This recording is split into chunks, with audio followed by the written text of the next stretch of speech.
আরে মেয়ে, মানুষ কি চাই বলতো? বাবা তুমি এটা বুঝতে পারছো না? না মা, আমি এটা তো বুঝতে পারছি না। কেন বুঝতে পারছো না? এটা কি তুমি একবারও ভেবেছো? হ্যাঁ, আমি এটা ভেবেছি। কি ভেবেছো বাবা? যেমন ধরে নে, মানুষ চায় অন্ন, বস্ত্র, বাসস্থান। আর কিছু ভাবলে বাবা? হ্যাঁ, এত কিছু দেওয়া হচ্ছে জনগণের স্বার্থে।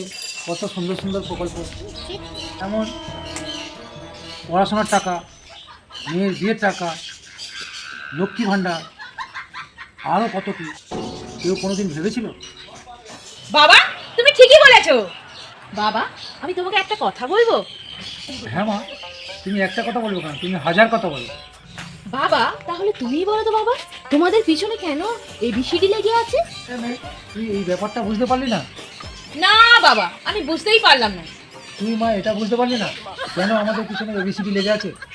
এটা ওনাদের কাজ, ওনারা করবে। আমি তো বাবা এইসব এবিসিডির ব্যাপারটা বুঝতে পারলাম না। এটা বুঝতে পারলি না?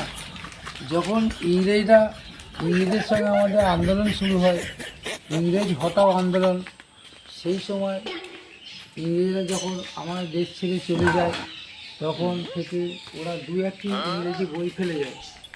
সেই বইটাই আমরা পড়াশোনা করে এত ইংরেজি শিখেছি যে ইংরেজরা আমাদের কাছে হার মেনে যাবে। এই জন্যই আমাদের পিছনে এবিসিডি লেগে আছে। মানুষ কি চায় বাবা? তাহলে তুমি কি চিন্তা ভাবনা করলে?